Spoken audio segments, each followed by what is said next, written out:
एक दिन मुझे मजबूरन गुफा वाले बाबा के पास जाना पड़ा, क्योंकि लॉकडाउन में मेरे पति की नौकरी चली गई तो हमारे घर के हालात बहुत ही खराब हो चुके थे। मेरी सहेली ने बताया था कि गुफा वाले बाबा के पास माथा टेकने से हर समस्या का समाधान हो जाता है। फिर एक दिन मैं गुफा वाले बाबा जी के पास चली गई। वो बाबा पूजा के बहाने मुझे अपनी गुफा के अंदर ले गया। वहाँ पर मेरे और बाबा के अलावा कोई नहीं था। कुछ देर बाद बाबा ने गुफा का दरवाजा बंद कर दिया। गुफा के अंदर बहुत अंधेरा था। फिर एकदम से मेरी नजर बाबा के काले रंग के सांप के ऊपर गई। सांप को देखकर मैं घबरा गई और उसे बचने के लिए हाथ पांव चलाने लगी, लेकिन मैं अपने आप को बचा नहीं पाई।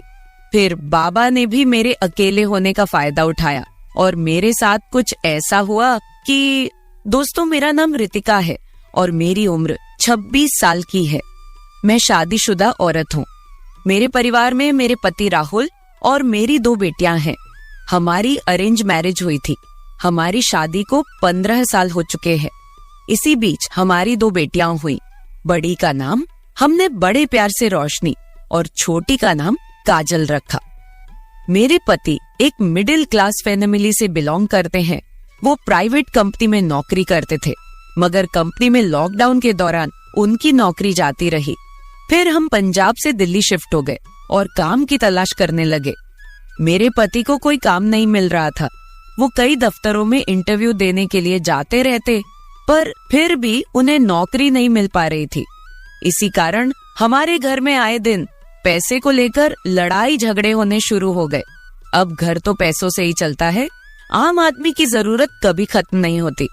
लिमिटेड पैसा होने की वजह से हम बहुत ज्यादा टेंशन में रहने लगे थे। हम दोनों के बीच अब और भी झगड़े होने लगे थे। मैं बहुत परेशान हो चुकी थी।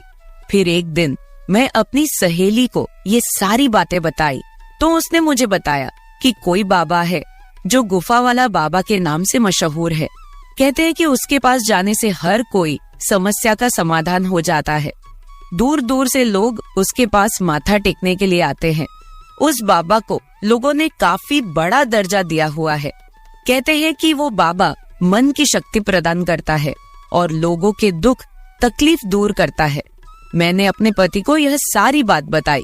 मेरे पति इन सब बातों में विश्वास नहीं करते थे। उन्होंने मुझसे कहा, तुझे अगर जानना है तो जाओ, मगर मुझे इन सब के लिए फोर्स मत करना। मैं पहले से ही बहुत परेशान हूँ। मैंने सोचा कि मैं अपने पति को बाबा के पास जाने के लिए ज्यादा फोर्स ना ही करूं तो अच्छा है। अगर उन्होंने मुझे भी जाने से मना कर दिया तो फिर मैंने सोचा कि मैं अकेली ही चली जाती हूँ। मैंने बाबा के पास जाने का विचार बना लिया, क्योंकि मेरे पति ने मुझे जाने के लिए आज्ञा तो दे ही दी थी। हमारे घर के हालात बहुत बिगड़ चुके थे, इसलिए मैंने मजबूरन गुफा वाले बाबा के पास जाने की पूरी तैयारी कर ली। मैं ये सोच रही थी कि शायद उनके पास हमारी परेशानी का उपाय हो। अगले ही दिन में नहा के अच्छी सी साड़ी पहन के बाबा जी के आश्रम में चली गई। बाबा जी दिखने में 45 से 50 साल की उम्र के लग रहे थे। उनके आसपास भक्तजन बैठे थे। उनके दोनों बाजू में 2 लड़कियां करीब 25 की उम्र की सफेद साड़ी में खड़ी थी। बाबा जी भगवान और शक्ति की बातें कर रहे थे। सत्संग खत्म होने के बाद सब लोग एक एक करके बाबा जी से मिलने जाने लगे। जब मैं उनके पास पहुंची तो वो मुस्कुराए और मुझे आशीर्वाद दिया और कहने लगे, पुत्री, तुम्हारे माथे की लकीर देख के लगता है कि तुम घोर कष्ट से गुजर रही हो। बताओ क्या कष्ट है? बाबा जी तेरा कष्ट दूर कर देंगे, कल्याण हो जाएगा। बाद में बाबा जी और लोगों को मिलने लगे और मुझे इंतजार करने को कहा। मैं साइड में बैठकर इंतजार कर रही थी। सबके जाने के बाद बाबा जी ने मुझे बुलावा भेजा तो मैं उनके पास गई। बाबा जी के साथ उनकी 2 सेविका भी थी जिन्होंने सफेद साड़ी पहन रखी थी। एक शिष्य भी था जिसने धोती पहनी थी। बाबा जी ने मुझे अपने सामने बैठाया और पूजा करने लगे। उनकी सेविका पीछे दिया लेके खड़ी थी। बाबा जी की आंखें बंद थी और वो अपने होंठ हिलाते जा रहे थे, जैसे कि मन में कुछ मंत्र का जाप कर रहे हो। फिर बाबा जी ने आंखें खोली और मुझे गंभीरता से देख के कहा, जिसका डर था वही हुआ पुत्री। तुम्हारी जन्म पत्रिका में दोष है, जिसकी वजह से तुम्हारे परिवार के विकास में बाधा आ रही है। इसके लिए तुझे पूजा करवानी होगी, इसका उपचार करना पड़ेगा। बाबा जी की बात सुन के मैं थोड़ा घबरा गई। मैंने बाबा जी से कहा, बाबा जी मैं बहुत ही मुश्किलों से गुजर रही हूँ, आप कोई भी पूजा कोई भी उपाय बताइए, मैं कोई भी पूजा करवाने के लिए तैयार हूँ। पूजा में जितना खर्चा आएगा आप मुझे बता दीजिए, हम लोग बहुत ही परेशान हैं, इसलिए मैं आपके पास आई हूँ। फिर बाबा जी ने कहा, कल तुम नहा के नए वस्त्र पहन के बिना सिंदूर लगाए और बिना मंगलसूत्र पहने आश्रम में आ जाना, हम कल से पूजा शुरू कर देंगे। ध्यान रहे किसी को भी इस पूजा के बारे में मत बताना, वरना विघ्न पड़ जाएगा। और घर में भी किसी को कुछ भी नहीं बताना कि मैं कहाँ पर जा रही हूँ। शायद मैं बता देती कि मैं कहाँ जा रही हूँ तो अच्छा होता, लेकिन बाबा जी ने कहा था कि पूजा में विघ्न पड़ेगा, इसलिए मैंने किसी को भी नहीं बताया। फिर मैं वहाँ से निकल के अपने घर आ गई। पूरी रात मैं सो नहीं पा रही थी। मैं ये सोच रही थी कि मेरी कुंडली में दोष है, मेरी वजह से पूरे घर पर मुसीबत आई है और अब मैं ही इसे सुधारूंगी भी। अगली सुबह में अपने पति को नाश्ता करा के अपने बच्चों को स्कूल छोड़ने के बाद वापस घर आई। मेरे पति भी नाश्ता करके ऑफिस के लिए निकल चुके थे। मैंने घर का सारा काम खत्म किया और फिर नहाने चली गई। मैं अच्छे से नहा के एक पीले रंग की साड़ी में तैयार हुई और फिर बिना सिंदूर लगाए और बिना मंगलसूत्र के बाबा जी के आश्रम चली गई। आज आश्रम में कोई नहीं था। मैं यह देखकर घबरा गई कि आज आश्रम बिल्कुल खाली क्यों है। मुझे अकेले वहाँ पर डर लगने लगा। मैंने एक शिष्य से पूछा कि आज आश्रम खाली क्यों है, तो उस शिष्य ने मुझे बताया कि गुरुजी के शिष्यों ने सबको कॉल करके बता दिया था कि आज आश्रम में कोई अनोखी पूजा है, जिसके कारण बाबा जी आज किसी से नहीं मिलेंगे। मैं वहाँ पहुँची तो बाबा जी की सेविकाओं ने बताया कि बाबा जी गुफा के अंदर है और वो तुम्हारा ही इंतजार कर रहे हैं। वो मुझे बोल रही थी, तुम बहुत ही भाग्यशाली हो जो तुम्हें बाबा जी के पास गुफा के अंदर जाने का मौका मिला है, क्योंकि बाबा जी गुफा के अंदर हर किसी को नहीं बुलाते। फिर उन्होंने मुझे गुफा के अंदर जाने का रास्ता दिखाया। वो मुझे गुफा के अंदर कमरे में लेके गई। वहाँ अंदर एक बेड था और उस बेड के सामने वाली जगह में बाबा जी ने एक यज्ञ का वेदी खड़ा किया था। मैंने सोचा कि यही बाबा जी यज्ञ भी करते होंगे और फिर रात में सोते होंगे।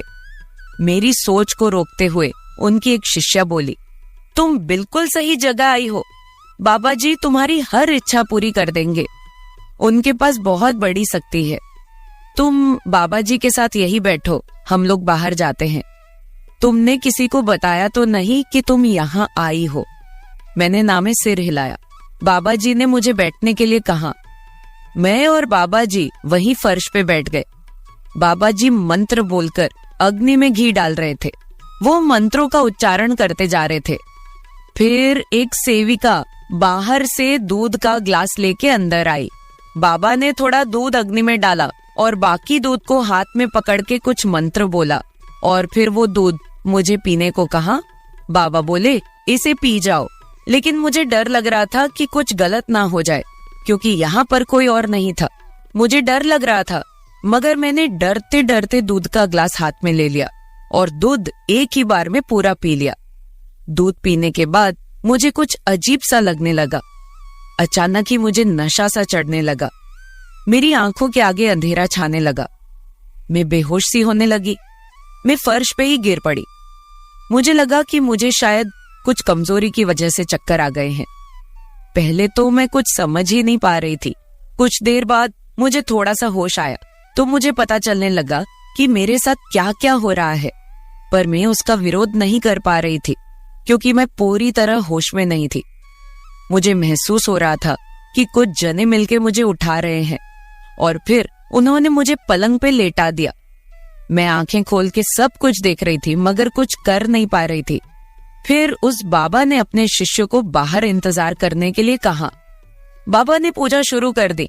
मैं बाबा की यह हरकत देखकर हैरान रह गई। मैं सोचने लगी कि यह किस तरह की पूजा है। मेरे पति ने तो कई दिनों से मुझे छुआ तक नहीं था, क्योंकि वो अपनी परेशानियों से घिरा रहता था। घर की परेशानियों को देखकर मैं तो खुद बहुत परेशान थी। अगर मैं परेशान ना होती तो यहाँ फर्जी बाबा के पास पूजा कराने कभी ना आती। बाबा के पास आने से पहले मैंने सोचा था कि अगर एक पूजा कराने से हमारे घर में सुख समृद्धि आती है तो इसमें हर्जी क्या है। लेकिन मुझे नहीं पता था कि यह बाबा मेरे साथ ये हरकत करेगा। मैं बेहोशी की हालत में बाबा की तरफ देख रही थी। वो मुझे बोलते जा रहा था कि पुत्री, एकदम से शांत हो जाओ और पूजा करो। मैं तुम्हारी सब परेशानी दूर कर दूंगा। तुम्हारे घर को भी शुद्ध करना पड़ेगा। किसी दिन तुम्हारे घर पे जाकर घर को भी शुद्ध कर देंगे। लेकिन मुझे अब धीरे धीरे पता चल रहा था कि कुछ गलत हो रहा है। फिर बाबा बोल रहा था, कैसा लग रहा है पुत्री? तुम्हारे दिल में जो भी परेशानी है दिल से निकाल दो। फिर बाबा जोर जोर से मंत्र उच्चारण करने लगा। सुबह जब मैं घर से निकली थी तो मैं बहुत खुश थी कि चलो पूजा हो जाएगी तो घर में कुछ बरकत होगी। लेकिन मुझसे बहुत बड़ी भूल हो गई थी कि मैंने किसी को बताया नहीं आने के बारे में। अब अगर मैं विरोध करती हूँ तो ये बाबा मुझे मरवा डालेंगे और किसी को कुछ पता भी नहीं चलेगा। मैं वहां से भागना चाहती थी, मगर नशे की वजह से मैं कुछ भी कर नहीं पा रही थी। अब मुझे एहसास हो रहा था कि मैं जहां आकर कितनी बड़ी गलती कर दी है। यहाँ तो कुछ गलत काम होते हैं, बाबा तो लोगों की श्रद्धा के साथ खेलते हैं। मेरे दिमाग में बहुत सारी ऐसी बातें चल रही थी कि मैंने यहाँ आने की गलती क्यों की है। बाबा मुझे बोल रहे थे, शाबाश पुत्री, तुम बहुत अच्छे से पूजा में हिस्सा ले रही हो। तुम ऐसे ही पूजा करती रहो, मैं तुम्हारे घर की हर समस्या को दूर कर दूंगा। लेकिन मैं तो जान चुकी थी कि बाबा मेरी कौन सी समस्या दूर कर रहे हैं। मैं उसी दिन ठान लिया था कि मैं एक बार आश्रम से बाहर निकल गई तो मैं इस बाबा को नहीं छोड़ूंगी। मुझे अच्छे से पता चल गया था कि बाबा के डेरे में कौन से गलत काम होते हैं। अब मुझे बाबा के डेरे में होने वाली गलत हरकतों का भांडा फोड़ना था। अगर मैंने ऐसा नहीं किया तो ना जाने ये बाबा कितनी और औरतों के शरीर के साथ खेलेगा और पता नहीं कितने और घरों को तबाह करेगा। फिर करीब 2 घंटे के बाद मुझे अच्छे से होश आ गया था। बाबा मुझे बोले, पुत्री, तुम्हारी पूजा संपन्न हो चुकी है, अब तुम घर जा सकती हो। तुम्हारे साथ सब कुछ कल्याण होगा। मैंने बहुत अच्छे से पूजा की है और मंत्रों का उच्चारण किया है। अब तुम्हारे पति की नई नौकरी भी लग जाएगी और तुम खुशी से अपना जीवन व्यतीत करोगी। लेकिन मैंने तो ठान रखी थी कि मैं बाबा का पर्दाफाश करके ही छोड़ूंगी। अगर मैंने ऐसा ना किया तो ये बाबा भोले भाले लोगों को अपने जाल में फंसाए रखेगा और उन्हें लुटता रहेगा। फिर बाबा ने मुझे छोड़ दिया और मैं गुफा से बाहर आ गई। आश्रम से बाहर आने के बाद मैंने बहुत सोच विचार की और मैं सीधा वहां से पुलिस स्टेशन चली गई। पुलिस स्टेशन जाकर मैंने बाबा के खिलाफ कंप्लेंट लिखवाई। बाबा ने जो जो कुछ भी मेरे साथ किया था मैंने सब कुछ वहां पर बता दिया और पुलिस को साथ लेकर बाबा के आश्रम पहुंच गई। पुलिस ने बाबा को गिरफ्तार कर लिया। आज वो बाबा जेल के अंदर अपने गुनाहों की सजा पूरी कर रहा है। जब मैंने उस बाबा के खिलाफ आवाज उठाई तो बाद में और भी बहुत सारी लड़कियां सामने आई जिनके साथ बाबा ने गलत काम किए थे। घर जाने के बाद मैंने हिम्मत करके वो सारा कुछ अपने पति को बताया जो बाबा ने मेरे साथ किया था। मेरे पति ने मेरी सारी बात समझी और मुझे बोले कि मैं इसी वजह से इन बाबा लोगों पर विश्वास नहीं करता, जो ऊपर से दिखते कुछ और है और अंदर से होते कुछ और है। वो मुझे बोल रहे थे कि अगर मैं तुझे उस बाबा के आश्रम पर जाने से रोकता तो तुम्हारे दिल में भी इन बाबा लोगों के प्रति विश्वास बना रहता और तुम कौन सा मेरे रोकने से रुकने वाली थी। अब मेरे पति की जॉब भी लग गई है। जो मैंने उस बाबा के खिलाफ कंप्लेंट की थी उसमें मेरे पति ने मेरा पूरा साथ दिया और उस बाबा को कोर्ट ने उम्र कैद की सजा दी है। वो जेल के अंदर अपने गुनाहों की सजा भुगत रहा है। मेरे प्यारे दोस्तों, अगर आप ऐसी ही और भी इंटरेस्टिंग कहानियां सुनना चाहते हैं तो चैनल को सब्सक्राइब जरूर कर ले और बिल नोटिफिकेशन ऑन कर ले। कमेंट बॉक्स में बताएं कि आपको मेरी ये स्टोरी कैसे लगी। कल मिलेंगे ऐसी ही एक और वीडियो के साथ। धन्यवाद। जब मैं शहर आया तो अपने चाचा की बेटी के रूम पर रुका हुआ था। वह मुझसे छोटी थी। हर रात जब मैं काम से थक जाता तो अपने कमरे में जाकर सो जाता। मेरे चाचा की बेटी मेरे बगल में ही सोती थी। उस रात मैं थोड़ा देर से घर आया और आते ही कमरे में जाकर माथा टेक दिया। कुछ देर बाद बहन वहां आ गई। फिर उसने मेरे बालों में अपना हाथ फिराया और मेरे पैरों के पास बैठ गई। फिर अचानक से वो कुछ करने लगी जिसे महसूस करके मेरी थकान दूर होने लगी। फिर वह बोली, जब तक तुम्हारी थकान दूर नहीं हो जाती तुम्हें आराम नहीं मिलेगा। फिर बहन पूरी रात मुझे। हेलो दोस्तों, आज की इस कहानी में आप सभी का स्वागत है। मेरा नाम सचिन है। मैं जिस लड़की के कमरे में रुका था मुझे लगा कि वह छोटी है, लेकिन वह बिल्कुल भी छोटी नहीं थी। वह इतनी समझदार थी कि 16-17 साल के लड़के का पालन पोषण कर सकती थी। दरअसल मैं काम के सिलसिले में शहर आया और अपने चाचा के घर पर रहने लगा था। मेरी माँ मुझे कुंवारे लड़कों के बीच रहने देने को तैयार नहीं थी। बोली थी कि शहर में तुम्हारे चाचा का घर है, तुम वहीं रहोगे। मुझे शहर में एक अच्छी तनख्वाह वाली नौकरी मिल गई थी। जब मैं अपने चाचा के घर पहुंचा तो मैं उनका घर देखा तो सोच में पड़ गया। चाचा के घर का दरवाजा इतना छोटा था कि मेरा बैग और मैं एक साथ अंदर नहीं जा सकते, क्योंकि अब मैं उस छोटे से घर में रहने वाला था। घर में किचन के अलावा एक बेडरूम और एक हॉल था, और वो भी बहुत छोटा था। हम गांव में एक बड़े घर में रहते थे। अब मैं काम के सिलसिले में शहर में अपने चाचा के यहाँ रहने आया था। चाचा के घर में चाचा, चाची और उनकी एक बेटी थी। चाचा गांव में सबको बोलते थे और कहते थे कि शहर में उनका बहुत बड़ा घर है। अब मैं सचमुच उनका बड़ा सा घर अपनी आंखों से देख रहा था। चाचा की बेटी अब 18 साल की हो गई थी। उसका नाम अंजलि था। मुझे नहीं पता था कि 18 साल की अंजलि इतना कुछ जानती होगी। जब अंजलि मेरे लिए पानी का गिलास लेकर आई तो मैं उसे देखता ही रह गया, क्योंकि अंजलि जब 6 साल की थी तब मैं उससे मिला था और अब वह 18 साल की हो चुकी है। अब वो और भी खूबसूरत लग रही थी। फिर मैं पानी पिया। इसके बाद चाची मेरे लिए नाश्ता बनाने लगी। चाचा भी मुझसे मिलकर खुश हुए। माँ ने उन्हें पहले ही बता दिया था कि सचिन शहर में तुम्हारे घर पर रहेगा। मैं अपने चाचा को उनके घर पर रहने के लिए प्रति माह 6,000 रुपये देने जा रहा था, इसलिए चाची और चाचा को मेरे रहने से कोई दिक्कत नहीं थी। दूसरी तरफ अगर मैं उनके घर फ्री में रह रहा होता तो चाची मुझे 2 दिन से ज्यादा रुकने नहीं देती। मेरी इतनी अच्छी सैलरी थी, लेकिन मेरी माँ कहती थी कि कुंवारे लड़कों के बीच रहकर तू बिगड़ जाएगा। इसलिए मैं माँ के कहने पर अपने चाचा के घर पर रुक गया।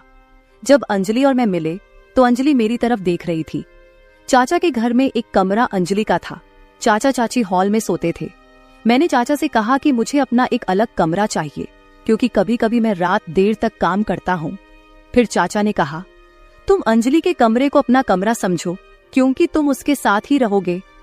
अंजलि 2 दिनों के लिए बाहर एडजस्ट करी और मैं 2 दिन तक अंजलि के कमरे में सोया। अगले दिन अंजलि अपने कमरे में वापस आ गई।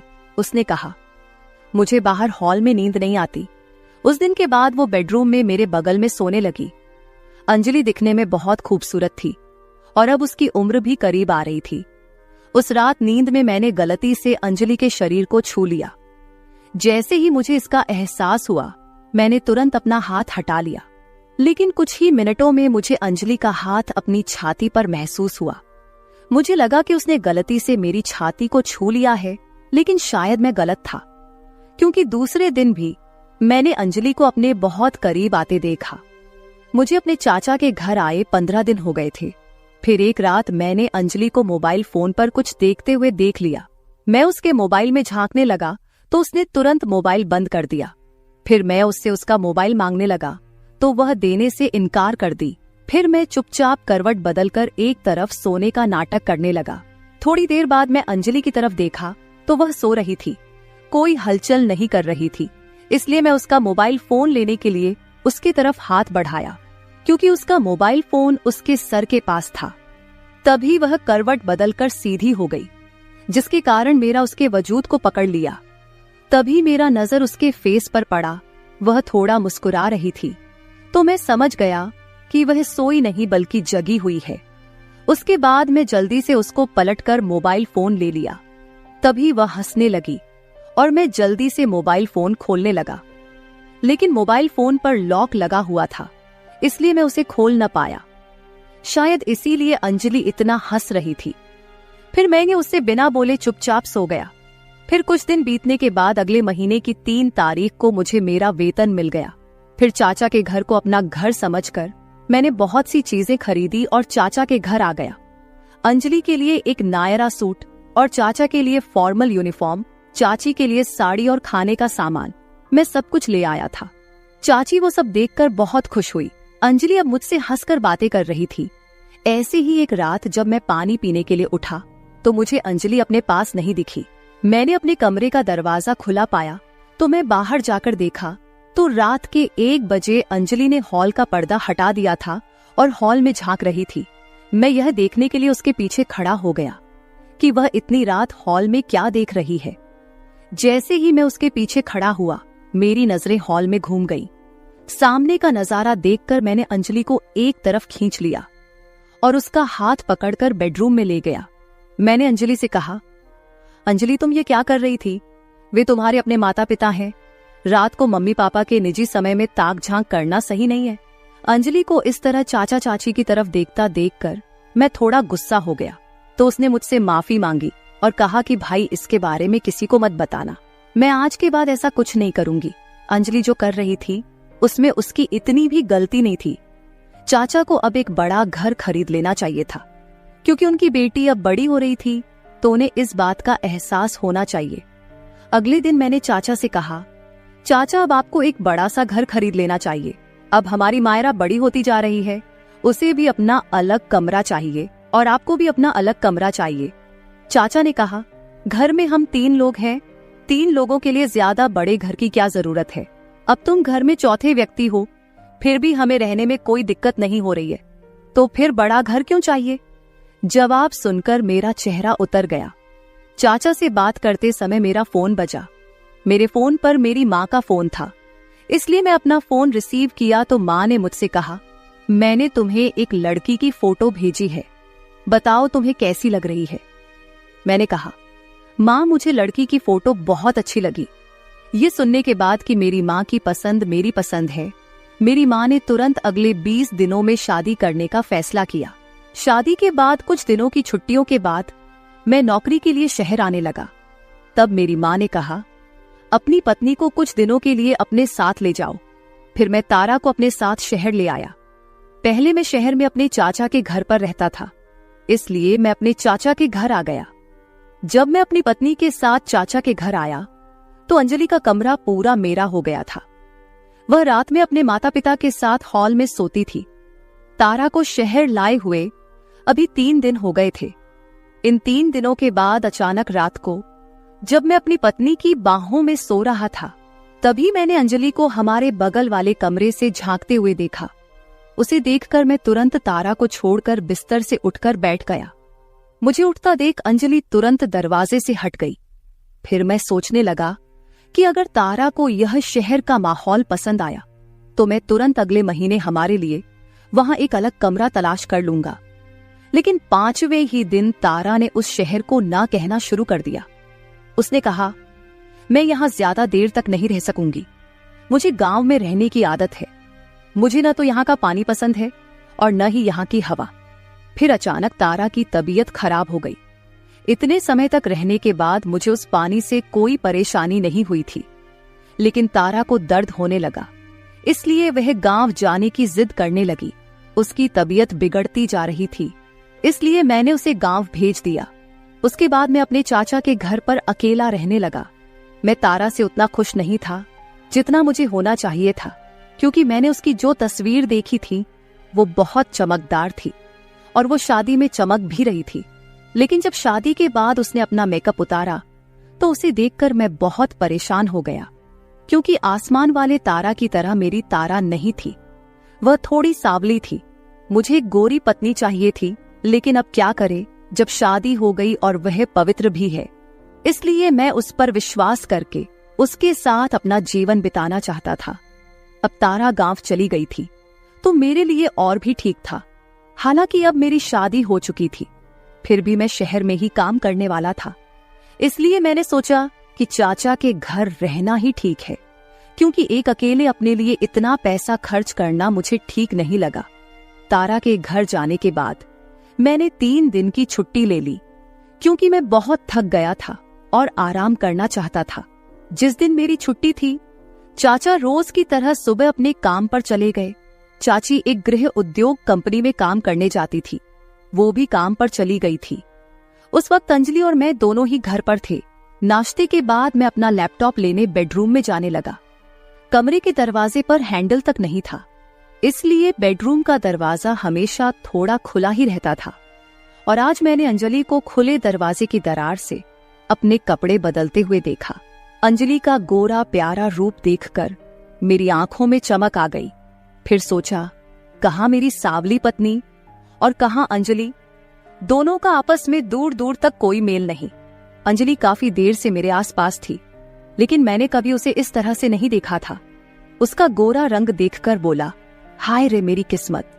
अभी मुझे अंजलि को इस तरह से देखना अच्छा लगने लगा था, इसलिए मैं उसे देखता ही रहा, जिसे देखकर मेरे अंदर सनसनी मच गई। अब मैं अंजलि को एक ही दरवाजे पर ज्यादा देर तक खड़ा होकर नहीं देख सकता था, क्योंकि मुझे ये ठीक नहीं लग रहा था। जब अंजलि तैयार होकर कमरे से बाहर आई तो मैं उसे देखता ही रह गया। वह बेहद खूबसूरत लग रही थी। चाचा चाची मध्यम वर्ग के थे, लेकिन अंजलि एक हाई क्लास लड़की की तरह रह रही थी। वह देखने में खूबसूरत थी, इसलिए कोई भी कपड़ा उस पर अच्छा लगने लगता था। उस रात अंजलि मेरे कमरे में सोने के लिए आई। उसने कहा, भाभी गांव चली गई है, अब मैं फिर से अपने रूम में आराम से सो सकूंगी। वह भी अब हॉल में सोना नहीं चाहती थी, इसलिए मैंने उसे पहले की तरह अपने पास सोने दिया। रात को कमरे में अंधेरा था। कुछ देर बाद मैंने किसी के चलने की आवाज सुनी। मैंने कमरे की लाइट जलाई तो देखा कि अंजलि अपने कपड़ों के पास खड़ी है। मैं उसके पास गया और बिना कुछ कहे अपना शर्ट उतार कर रख दिया और लाइट बंद करके सो गया। मुझे लगा अंजलि भी अपने कपड़े बदलने के लिए खड़ी थी, इसीलिए लाइट बंद कर दिया था। थोड़ी देर बाद मैं दूसरा लाइट चालू किया तो अंजलि छोटे छोटे कपड़े में थी। मैं उसे ऐसे देखकर शर्मा गया और फिर लाइट बंद करके सो गया। अगले दिन भी मेरी छुट्टी थी, क्योंकि मेरी छुट्टियां पूरे 3 दिन की थीं। तो मेरे दोस्त ने मुझसे कहा कि आज हमें कहीं बाहर घूमने चलना चाहिए, इसलिए मैं अपने दोस्त के साथ दोपहर को घूमने गया। तभी मैंने अंजलि को एक महंगे कैफे में बैठे हुए देखा। उसकी सहेलियां बहुत हाई फाई लग रही थी। वो घर से अलग अलग कपड़े पहनकर निकली थी और अब मैं अंजलि को एक अलग से कपड़ों में देख रहा था। फिर मैं उठा और जाकर अंजलि से मिला। मैंने उससे कहा, यह सब क्या है? वो मुझे अपनी सहेली से अलग ले गई और बोली, सचिन, मैं आज रात तुम्हारे सारे सवालों का जवाब दूंगी। अब तुम यहाँ से चले जाओ प्लीज, और हाँ, अपना मुंह बंद रखना जब तक मैं कि तुम्हारे सवालों का जवाब नहीं दे देती। फिर मैं रात को जब चाचा चाची सोने चले गए, तब मैंने अंजलि से पूछना शुरू कर दिया कि अंजलि, मैंने दोपहर को जो देखा उसका क्या मतलब था? फिर वो बोली, ये सब हाई क्लास लाइफ थी, क्योंकि मैं इस तरह नहीं रह सकती।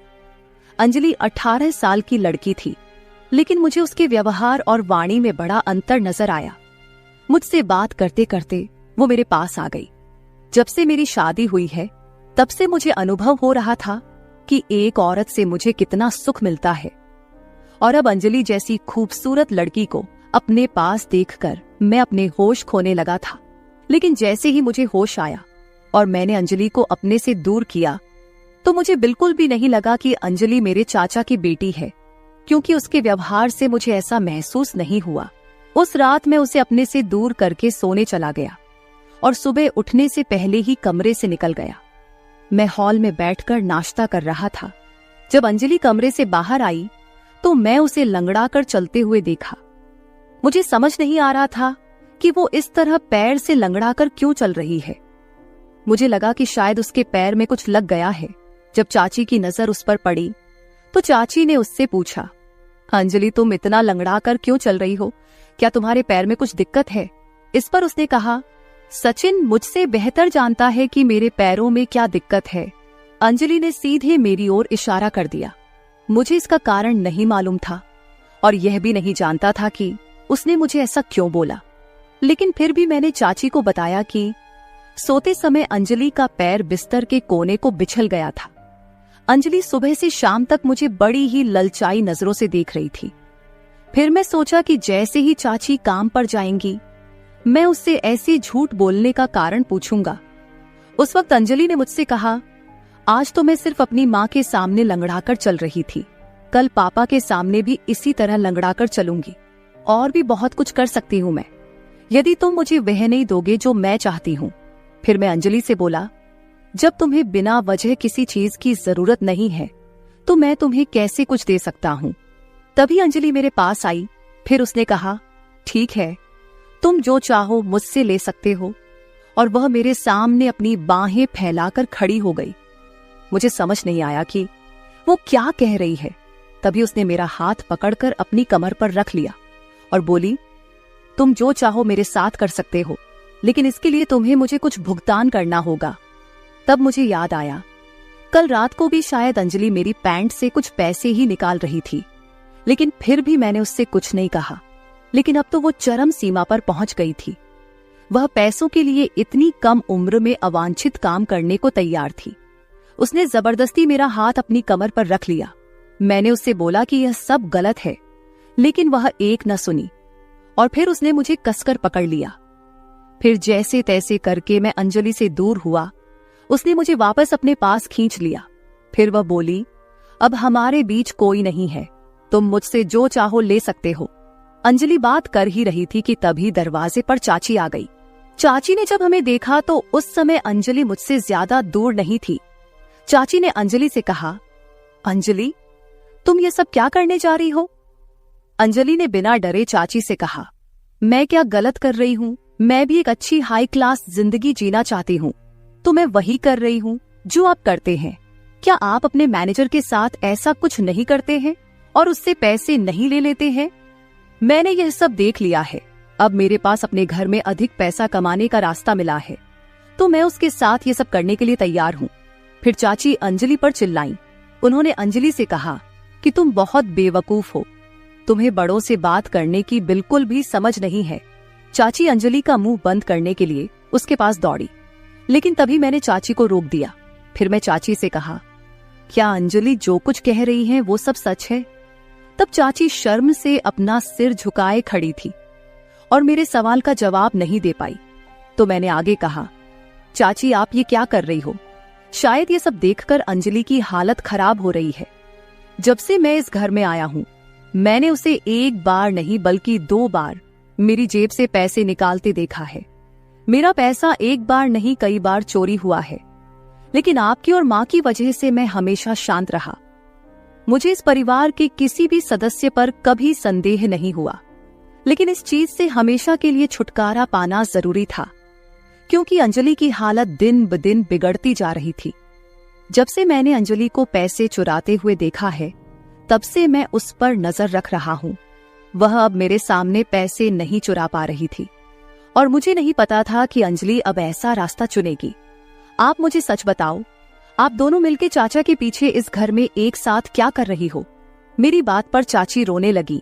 फिर वो बोली, प्लीज सब्र रखो और अपने चाचा को कुछ मत बताना। केवल एक बार मैं एक लड़के को अपनी कंपनी में ले गई थी, उसके बाद कब उसकी नजर मुझ पर पड़ी मुझे पता ही नहीं चला। मेरी कंपनी में एक मैनेजर के साथ मेरा रिश्ता है और उस रिश्ते का एकमात्र कारण पैसा है। तुम्हारे चाचा के पास पैसा होने के बावजूद भी वह हमें खुशी से नहीं रख पाते हैं और ना ही उन्हें अपनी कोई परवाह है। तुम्हारे चाचा ने मेरे और अपनी बेटी के बारे में कभी कुछ नहीं सोचा। मैनेजर से जो भी पैसे मिलते हैं उससे मैं अपनी और अंजलि की कुछ जरूरतें पूरी कर लेती हूँ, लेकिन मुझे नहीं पता था कि अंजलि की जरूरतें इतनी बढ़ जाएंगी। तुम्हारे चाचा का शहर में एक और मकान है, वह घर इस घर से बड़ा है, लेकिन तुम्हारे चाचा उस घर को किराए पर देकर उससे पैसे कमाते हैं और हमें इतने छोटे से घर में एडजस्ट करने के लिए मजबूर करते हैं। तुम्हारे चाचा की कंजूसी के कारण यह समय हमारे पास आया है, लेकिन अब मुझे अपनी गलती का एहसास हो गया है। फिर चाची ने अंजलि को प्यार से पकड़कर अंजलि से कहा, मुझे माफ कर दो, मैं आज के बाद वह नौकरी और मैनेजर का साथ छोड़ दूंगी। फिर अंजलि ने कहा, माँ, मैं ये जानबूझकर कर रही थी ताकि आप ये सब छोड़ दें। जब सचिन भाई ने मुझे पैसे चुराते हुए देखा तो मैंने उन्हें पूरी सच्चाई बता दी थी। आप ये सोचना भूल गई थी कि पैसा कमाने के लिए आप अपने मैनेजर के साथ क्या कर रही हैं और यह भी नहीं सोची कि अगर मुझे इसका पता चला तो मैं इस बारे में क्या सोचूंगी। वो तो सचिन भाई का शुक्र है जिसने मेरी आंखें खोल दी। आज आपको अपनी गलती का एहसास हुआ और मुझे भी अपनी गलती का एहसास हो गया है। अंजलि और मैंने मिलकर चाची को उनकी गलती का एहसास कराया। मैंने भी चाची को समझाया और एक छोटी सी दांव खेलने को बोला। आखिरकार चाची मेरी बात मान गई और अंजलि को लेकर हमेशा के लिए अपने मायके जाने लगी।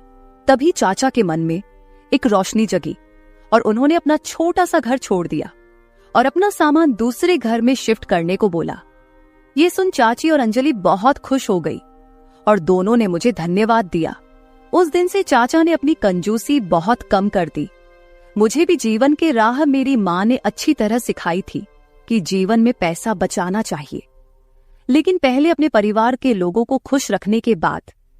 अगर कोई अपनी पत्नी और बच्चों को हर बात में मना करता रहेगा तो घर का व्यक्ति गलत रास्ते पर जा सकता है। एक आदमी अपने और अपने परिवार के लिए कमाता है। एक तरह से कंजूस होना अच्छी बात है, लेकिन इतनी भी कंजूसी ना करें कि आपका परिवार किसी गलत रास्ते पर चल पड़े। निर्देश, हमारी कंजूसी के कारण कभी कभी हमारे घर का कोई व्यक्ति दुर्भाग्य की ओर जा सकता है। हमें इस बारे में भी सोचना चाहिए। पैसा बचाएं, लेकिन इतना भी नहीं कि आप अपना जीवन जीना ही भूल जाएं। तो मेरे प्यारे दोस्तों, ये थी हमारी आज की छोटी सी कहानी। आपको यह कहानी कैसी लगी कमेंट करके जरूर बताएं। अगर आपको यह कहानी पसंद आई हो तो इसे लाइक करें और अपने दोस्तों के साथ शेयर करें। अगर आप ऐसी ही और भी इंटरेस्टिंग और रोमांटिक कहानियां सुनना चाहते हो तो चैनल को सब्सक्राइब जरूर कर ले और बेल आइकॉन ऑन कर ले ताकि आपको मेरी हर कहानी समय पर मिल सके। कल मिलेंगे एक और नई कहानी के साथ। पर अपने मदद के लिए बुलाया था। जैसे ही मैं उसके घर पहुंची, दामाद ने मेरी स्वागत सत्कार शुरू कर दिया। एक बार तो आधी रात को दामाद अचानक मेरे कमरे में आया। मेरे बगल में आकर उसने मेरी चादर के ऊपर से हाथ फेरते हुए कहा, सासू माँ, आपकी बेटी अब बहुत थकी हुई है। अब वह पुरानी लगने लगी है। अब आप ही मुझे खुश रख सकेंगी। दामाद ने मुझे सांस लेने का भी समय नहीं दिया। वह रात से लेकर सुबह के 3 बजे तक लगातार। नमस्ते दोस्तों, आज की इस कहानी में आपका स्वागत है। मेरा नाम राधिका है और आज मैं आपको अपना और अपनी बेटी की कहानी सुनाने जा रही हूँ, तो दिल को थाम कर सुनिएगा। मेरी बेटी को उसके ऑफिस के काम से घर के कामों के लिए समय नहीं मिल रहा था। एक दिन उसका मुझे फोन आया और उसने कहा, माँ, मुझे घर के कामों में आपकी बहुत जरूरत है। कुछ दिन मेरे पास आओगी क्या? बेटी की चिंता में मैं तुरंत उसके घर चली गई। मुझे देखते ही बेटी से ज्यादा दामाद खुश हो गए। वे मेरी इतनी सेवा सत्कार क्यों कर रहे थे, ये मुझे समझ नहीं आ रहा था। लेकिन दामाद अचानक से बदल गए थे। मुझे देखते ही मेरी बेटी ने मुझे गले लगाया। उसके पीछे दामाद ने भी मुझे गले लगाया। इससे पहले उन्होंने कभी मुझे इस तरह से गले नहीं लगाया था। अचानक उनमें इतना बदलाव कैसे आ गया, ये मेरी समझ में नहीं आया। जब दामाद ने मुझे गले लगाया तो मुझे बहुत शर्म महसूस हुई। मेरी बेटी सरिता ने अपने पति के इस व्यवहार पर ध्यान भी नहीं दिया। जैसे ही मैं बेटी के घर पहुंची, उसने मुझसे कहा कि वह मेरे हाथों से बनी उसकी पसंदीदा सब्जी खाना चाहती है। आते ही मैं फ्रेश होकर बेटी के किचन में चली गई। उस रात दामाद और बेटी दोनों बड़े चाव से खाना खा रहे थे। खाना खत्म होते ही सरिता बोली, माँ, आज आपके हाथ का खाना खाकर बहुत अच्छा लगा। उसके कहने पर दामाद ने भी हामी भरते हुए कहा, मुझे तो ऐसा लग रहा है जैसे बहुत दिनों बाद पेट भरकर खाया हो। दामाद ने मेरी तारीफ किया तो सरिता ने अपने पति को गुस्से से देखना शुरू कर दिया। वह बोली, सुमित, मेरी माँ के सामने मेरी बुराई मत करो। तुम ऐसा बोल रहे हो जैसे मैं रोज खाना बनाती ही नहीं हूँ। क्या तुम रोज बाहर मेस में खाते हो? उन दोनों के बीच तू मैं शुरू हो गई। तब मैंने दोनों को शांत करते हुए कहा, सरिता, छोटी छोटी बातों को बड़ा मत बनाओ। दामाद तो बस मजाक में तुम्हारे सामने मेरी तारीफ कर रहे होंगे। वैसे भी रोज तो मैं यहाँ नहीं रहती। तुम ही अपने पति का ख्याल रखती हो। शायद वे सिर्फ हंसी मजाक कर रहे हों। मैंने अपनी बेटी से यह कहा क्योंकि मैं दामाद को कुछ कह नहीं सकती थी। खाना खत्म होते ही सरिता हाथ धोकर अपने कमरे में चली गई। मैं डाइनिंग हॉल साफ करने लगी। मेरी मदद के लिए दामाद थे। वे बोले, सरिता को तो कोई परवाह ही नहीं है। माँ, इतने दिनों बाद आप घर आईं, फिर भी वह पहले ही दिन से आपके ऊपर सारा काम छोड़कर मोबाइल लेकर कमरे में चली गई। यही तो रोज का हाल है। दामाद की बात से सहमत होकर मैंने डाइनिंग टेबल से बर्तन उठाए। तभी दामाद भी मेरी मदद के लिए किचन में आ गए। किचन से जाते वक्त दामाद ने अचानक मेरे हाथ पकड़ लिए। फिर दामाद जी बोले, सासू माँ, सच में आपके हाथों में जादू है। आपके हाथ का खाना खाकर मन बहुत प्रसन्न हो गया। आगे भी मुझे आपके इस तरह के अलग अलग रूप देखने को मिलेंगे। मेरा न कोई साला है और न कोई साली। मेरे ससुराल में तो आप ही एक हैं। अब चाहे साला, साली और बहनोई की हंसी मजाक हो या सासू माँ की देखभाल, ये सभी रिश्ते आपको ही निभाने हैं। अब मैं आपको यहां से जल्दी जाने नहीं दूंगा। मुझे दामाद का प्यार समझ में आया, लेकिन इसके पीछे उनका क्या मकसद था, इस पर मैंने ज्यादा गहराई से सोचा नहीं था। इसी तरह कुछ दिन और बीत गए। मुझे बेटी के घर आए कुछ ही दिन हुए थे। तभी मैंने महसूस किया कि उन दोनों पति पत्नी के बीच कुछ ठीक नहीं था। लगातार 3 दिन से मुझे रात को उनकी बड़बड़ाहट और दामाद की आवाज उनके कमरे से सुनाई दे रही थी। वह बात प्रेम की तो बिल्कुल नहीं थी। उन दोनों के बीच कुछ गड़बड़ थी, ये मुझे साफ महसूस हो रहा था, क्योंकि जब से मैं वहां आई थी मैंने उन्हें कभी साथ में हंसते खेलते नहीं देखा था। एक दिन शाम को सरिता ऑफिस से जल्दी घर आ गई। उसे घर पर देख मैं 2 कप कॉफी लेकर उसके कमरे में चली गई। मुझे उससे थोड़ी बात करनी थी। कॉफी का बहाना लेकर मैं उसके कमरे में गई। मैंने उसके हाथ में कॉफी का कप दिया, लेकिन वह मुझसे बात करने के बजाय मोबाइल में व्यस्त थी। तब मैंने उसका मोबाइल खींचते हुए बोली, सरिता, क्या मुझे यहां बुलाने का मकसद यही है कि मैं तुझे मोबाइल खेलते हुए देखूं? मैं आई हूं और तू मुझसे 2 मिनट भी बैठकर बात नहीं कर रही। अरे 2 शब्द मां से तो बोल, और अगर तुझे बात नहीं करनी तो मुझे तुझसे बात करनी है। जैसे ही मैंने उसका मोबाइल छीन लिया, उसका ध्यान मेरी ओर हो गया। वह बोली, बोलो मां, तुम्हें मुझसे क्या इतना जरूरी बात करनी है? तब मैंने उससे कहा, सरिता, तू खुद को इतनी कूल दिखाती है, क्या सच में तू वैसी ही है? क्या सच में तुम्हारे घर का माहौल इतना कूल है? मेरी बातों पर सरिता के चेहरे पर एक सवालिया निशान उभर आया। वह बोली, मां, तुम क्या बोल रही हो? मुझे तो कुछ समझ में नहीं आ रहा। जो बोलना है सीधे बोलो। अब तुम टीचर नहीं हो और ना मैं तुम्हारी स्टूडेंट, जो तुम मुझसे इतने सख्ती से बात कर रही हो। सरिता के कंधे पर हाथ रखकर मैंने उससे कहा, अरे पिछले 3 दिनों से रात को मुझे तुम्हारे कमरे से तुम दोनों की बड़बड़ाहट सुनाई दे रही है। क्या तुम दोनों के बीच सब कुछ ठीक है? अभी तुम्हें बच्चा भी होना है। अभी से ही तुम्हारे बीच अनबन शुरू हो गई है। अभी तो तुम्हें साथ में पूरा जीवन बिताना है। ये सही तरीका नहीं है। मेरी बातों का जवाब देते हुए सरिता बोली, मां, मुझसे कहने के बजाय समीर से कहो, क्योंकि हमेशा वही झगड़ा शुरू करता है। उस दिन भी देखा ना, कैसे वह खाने की टेबल पर मुझे कुछ भी बोल रहा था। फिर वह बोली, मां, अब तुम ही बताओ, मैं ऑफिस में भी थक जाती हूं। ऊपर से घंटों ट्रैफिक में फंसकर घर आना पड़ता है। अब 3 दिन से तुम घर आई हो तो मुझे थोड़ी राहत मिली है, नहीं तो रोटियां बेलते वक्त भी मेरी आंख लग जाती थी। अब इतनी थकान के बाद भी मैं समीर को कैसे समय दूं? समीर तो कुछ समझने को तैयार ही नहीं है। और वैसे भी तुम्हें यहां बुलाने का आइडिया उसी का था। वह कह रहा था कि सासू मां के आने से तुम्हें भी थोड़ा आराम मिलेगा। तुम यहां आई हो तो उसकी खाने की शिकायतें भी थोड़ी कम हो गई हैं। नहीं तो हर बात में ये ऐसा और वो वैसा ही चलता रहता था। तुम्हें बुलाने से पहले वह कह रहा था कि जब मेरी सासू मां आएंगी तो मैं उनसे सारी ख्वाहिशें पूरी करवाऊंगा। अब तुम्हारे दामाद को तुमसे क्या ख्वाहिशें पूरी करवानी है, ये तुम ही देख लो। उसकी शिकायतों से तो मुझे थोड़ी राहत मिल गई है।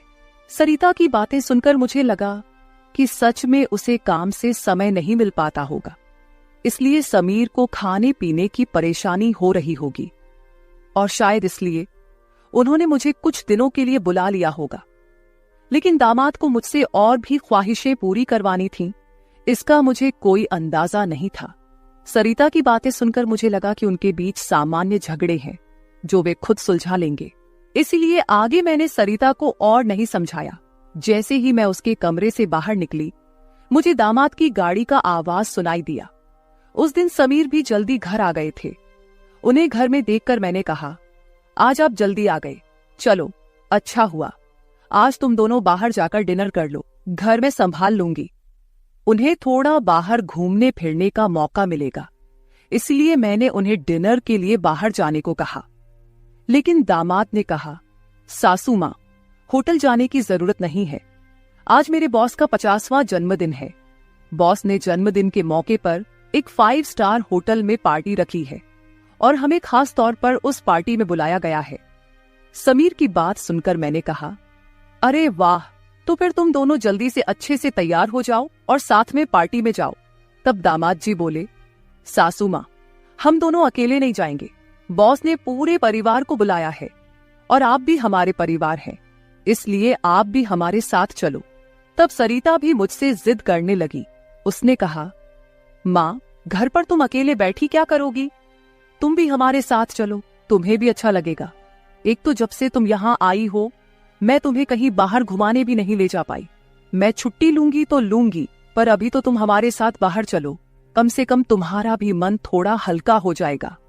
उन दोनों का इतना जोर बढ़ गया कि मुझे भी उनके साथ जाने के लिए तैयार होना पड़ा।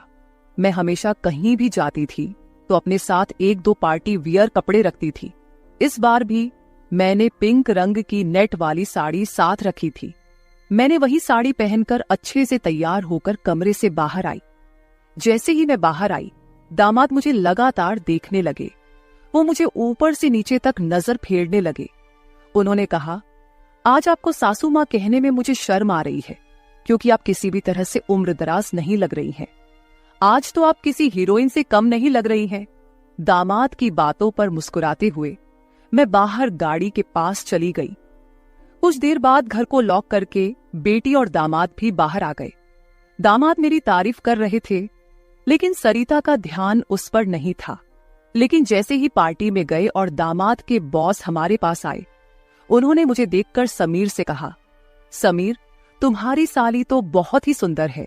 इस पर समीर कुछ बोलते उससे पहले ही सरिता बोली, बॉस, ये समीर की साली नहीं है, ये तो माँ है, ये समीर की सास है। हमारे रिश्ते को सुनकर बॉस चौंक गए। उन्होंने कहा, आपकी खूबसूरती और जवानी को देखकर ऐसा बिल्कुल नहीं लगा कि आप सासू माँ हो सकती हैं। बॉस ने अपनी गलती स्वीकारते हुए मुझसे माफी मांगी और वहां से चले गए। बॉस के जाते ही दामाद मेरी तारीफ करने लगे।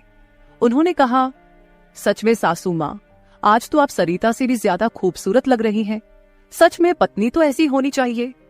ऐसा कहकर दामाद ने मेरे हाथ पर ताली मारी और हंसने लगे। लेकिन उनकी इस मजाक पर सरिता गुस्से से मेरी ओर देखने लगी।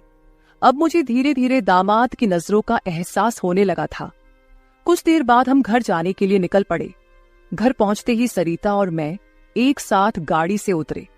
गाड़ी से उतरते ही सरिता ने मुझसे कहा, माँ, आज के बाद तुम्हें इतना सजने संवरने की कोई जरूरत नहीं है। थोड़ा अपनी उम्र के हिसाब से रहना सीखो। गुस्से में तीखे शब्द बोलते हुए सरिता पैर पटकती हुई घर के अंदर चली गई। मुझे उसका गुस्सा कुछ समझ नहीं आया। असल में मुझे तो किसी भी बात पर गुस्सा आने का सवाल ही नहीं था। फिर भी सरिता मुझसे नाराज होकर पैर पटकते हुए घर के अंदर चली गई थी। नादान लड़की सोचकर मैंने उसकी बातों को नजरअंदाज किया और घर में जाकर अपने कमरे में चली गई। कुछ देर बाद फ्रेश होकर मैंने रात में सोने के लिए नाइट गाउन पहन लिया। रोज की तरह सोने से पहले मैंने अपने हाथ पैरों पर बॉडी लोशन लगाया। तभी अचानक दरवाजे पर दस्तक हुई। दरवाजे पर दामाद थे। हमारी नजरें मिलते ही दामाद ने कहा, सासू मां, अंदर आ सकता हूं। ये घर उनका ही था, फिर भी वो कमरे में आने के लिए मुझसे अनुमति ले रहे थे। मैंने कहा, ये घर तो आपका ही है, मेरी अनुमति लेने की क्या जरूरत, आप यहां कभी भी आ जा सकते हो। फिर हंसते हुए दामाद कमरे के अंदर आ गए। उन्होंने मेरी ओर देखकर कहा, सासू मां, सच में आज आप बहुत सुंदर लग रही थी। वैसे तो मैं आपको कभी यह कॉम्प्लीमेंट देना चाहता था कि आप आज भी जवान और खूबसूरत दिखती हैं। कभी कभी सच में आपको सासू मां कहने में मुझे शर्म महसूस होती है। कभी कभी तो आपको नाम से बुलाने की इच्छा होती है। सच में आप सरिता की बहन जैसी लगती हैं। बाहर कुछ समय पहले सरिता ने जो गुस्से में आपको कहा, वह सब मैंने सुना। उसकी बातों पर ध्यान मत दीजिए। और हाँ, एक जरूरी बात यह है कि सरिता की बातों को दिल पर लेकर आप अपना रहन सहन बिल्कुल मत बदलिए। आप जैसी हैं बहुत अच्छी हैं। दामाद के मुंह से अपनी तारीफ सुनकर मेरे मन में लड्डू फूटने लगे। अगर 45 साल की किसी महिला की तुलना 21 साल की जवान लड़की से की जा रही हो तो जाहिर है वह महिला खुश होगी ही। उस समय मेरे साथ भी वैसा ही हुआ था। दामाद की प्रशंसा पर मैं शर्मा गई थी। उस दिन के बाद दामाद की हदें बढ़ने लगी। 4 दिन बाद मुझे अपनी बेटी के कमरे से उनकी बहस की आवाजें सुनाई दी। मैं अपने कमरे से बाहर झांकते हुए वह सब सुन रही थी। तभी दामाद कमरे से बाहर आते दिखे। दामाद को बाहर आते देख मैं जल्दी से अपने कमरे में चली गई। मैं कमरे की लाइट बंद करने ही वाली थी कि समीर मेरे कमरे में आ गया। वो काफी गुस्से में लग रहा था। मैंने उसे एक गिलास पानी दिया और पूछा, सब ठीक तो है ना? इस पर दामाद बोले, सासू मां, आपकी बेटी और आप में कितना फर्क है। शादी के बाद पति से कैसा व्यवहार करना चाहिए, उसे कैसे खुश रखना चाहिए, आपने सरिता को कुछ भी नहीं सिखाया।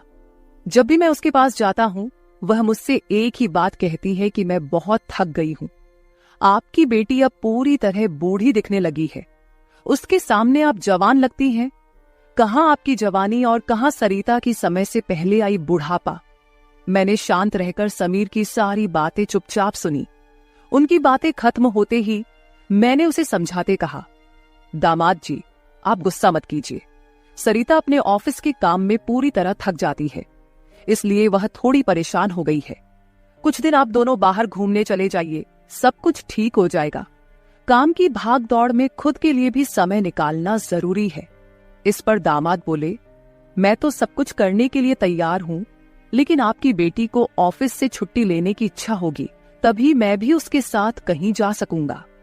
मैंने फिर से दामाद को समझाया और उनके हाथ में पानी का गिलास दिया। दामाद से बात करते हुए अनजाने में मेरा हाथ उनके पैर पर रख दिया गया। अचानक दामाद ने अपने पैर पर रखा मेरा हाथ अपने हाथ से पकड़ा और मेरे हाथ से गिलास को एक ओर रखते हुए दूसरे हाथ से मेरे चेहरे से बाल हटाकर बोले, सासू मां, आप सच में बहुत सुंदर हैं। आपको देखकर तो सरिता को देखने की इच्छा ही नहीं होती। कहां आपके चेहरे का तेज और कहां सरिता की झुर्रियां। दामाद मेरे सामने मेरी बेटी की बुराई कर रहे थे। मैंने उन्हें कहा, आप मेरी सुंदरता की तारीफ कर रहे हैं, इसके लिए धन्यवाद, लेकिन जिस लड़की के बारे में आप बुरा भला कह रहे हैं वह मेरी बेटी है, ये मत भूलिए। दामाद बोले, सासू मां, मैं कुछ गलत नहीं कह रहा हूं, जो सच है वही कह रहा हूं। अब सरिता बूढ़ी दिखने लगी है तो क्या करूं? आपके सामने वह सच में फीकी पड़ती है। आपकी सुंदरता बेहद मनमोहक है। बोलते बोलते दामाद की नजर मुझ पर टिकने लगी थी। तब मैंने उनसे कहा, अब काफी रात हो गई है, आपको जाकर सो जाना चाहिए, नहीं तो सरिता यहाँ आ गई तो वह और नाराज हो जाएगी। मैंने दामाद को जैसे तैसे अपने कमरे से बाहर किया, नहीं तो वह रात भर मेरे कमरे में ही बैठे रहते।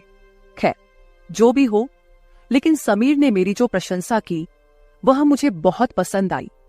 अगले दिन शाम को जब दामाद ऑफिस से घर आए तो उन्होंने कहा, सासू मां, कल मुझे 2 टिफिन पैक कर दीजिए, और वो भी भरकर। जब से आप मेरा टिफिन बना रही हैं, ऑफिस में मेरी क्रेडिट कुछ ज्यादा ही बढ़ गई है। मेरे दोस्त रोज मेरे टिफिन की तारीफ करते रहते हैं, और आज तो मेरे बॉस ने भी मेरी तारीफ की। सबको लगा कि मेरी पत्नी ने इतना अच्छा खाना बनाया है, लेकिन मैंने सबका भ्रम दूर कर दिया और उन्हें बताया कि यह जादू मेरी पत्नी के हाथों में नहीं, बल्कि मेरी सासू मां के हाथों में है। कल मेरे बॉस ने आपसे टिफिन मांगा है, और हाँ, टिफिन के साथ आप भी अच्छे से तैयार रहिएगा, क्योंकि बॉस ने आपको भी मिलने के लिए बुलाया है। मेरे दोस्तों को भी आपसे मिलने की इच्छा है।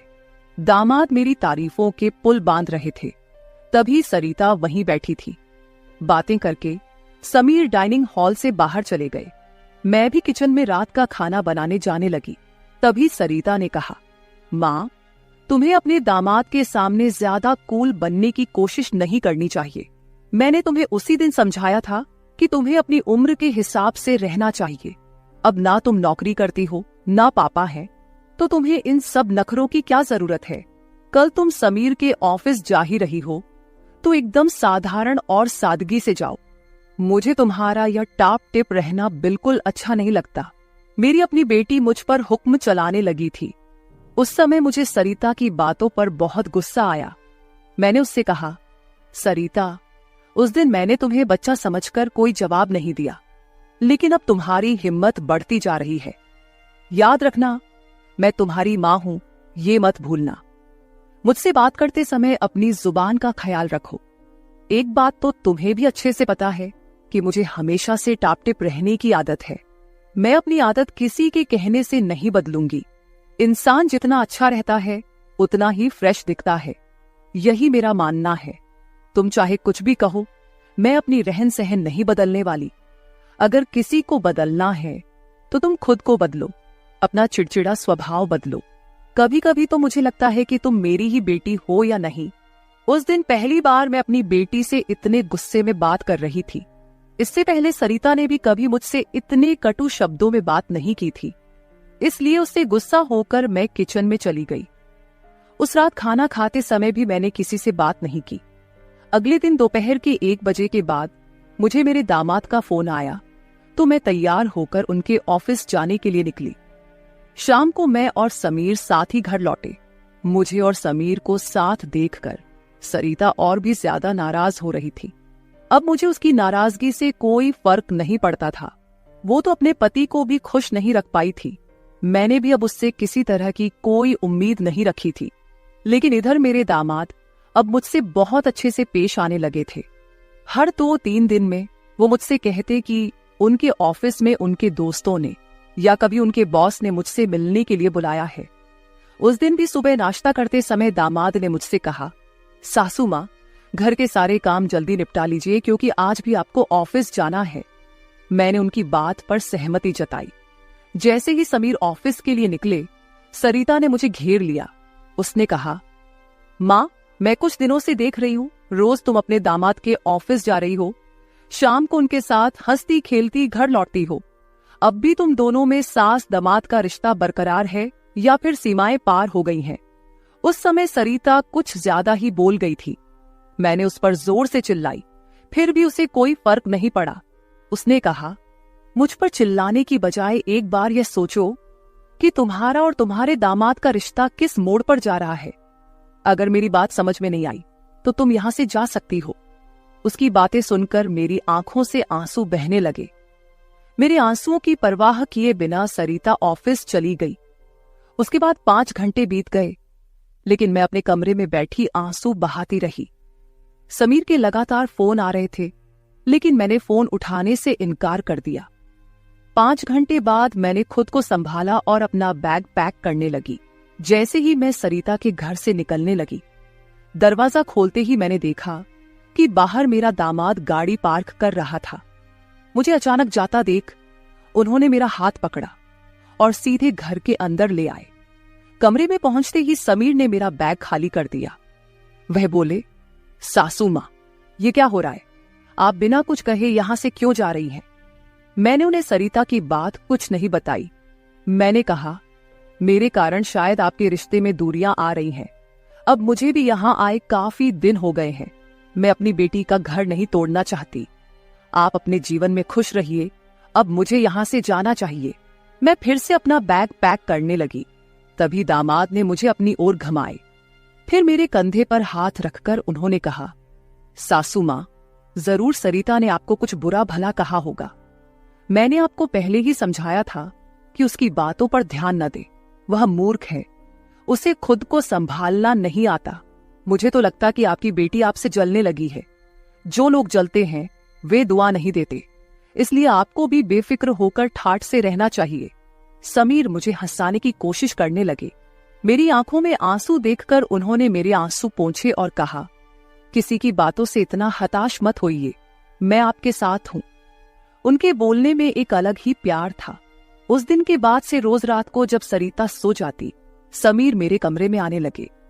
अब उनका मेरे कमरे में आना मुझे खटकता भी नहीं था, क्योंकि हमारा रिश्ता एक अलग ही मोड़ पर जाने लगा था। अब समीर मेरे सिर्फ दामाद नहीं रहे, 4-5 दिन से समीर मेरे कमरे में आ रहे थे। कुछ दिन बाद अचानक मेरे मन में ख्याल आया कि अगर सरिता को यह सब पता चल गया तो, इसलिए मैं समीर के सामने यह सवाल रखी। मैंने कहा, समीर, तुम रोज रात को सरिता की नजरों से छुपकर मेरे कमरे में आते हो, लेकिन क्या तुम पक्का करते हो कि वह गहरी नींद में होती है? अगर तुम्हारी लापरवाही के कारण सरिता अचानक मेरे कमरे में आ गई और उसने यह सब देख लिया तो क्या होगा? इस पर समीर ने कहा, सासू माँ, कभी न कभी हमें इस स्थिति का सामना करना ही होगा। जो काम मेरी पत्नी को करना चाहिए था वह आपने किया, इसमें आपकी क्या गलती है? उसे वक्त रहते सब कुछ समझना चाहिए था। अब वक्त उसके हाथ से निकल गया है। आप ज्यादा चिंता मत कीजिए, नहीं तो आपके चेहरे पर भी झुर्रियां आने लगेंगी। आप चिंता मत करें।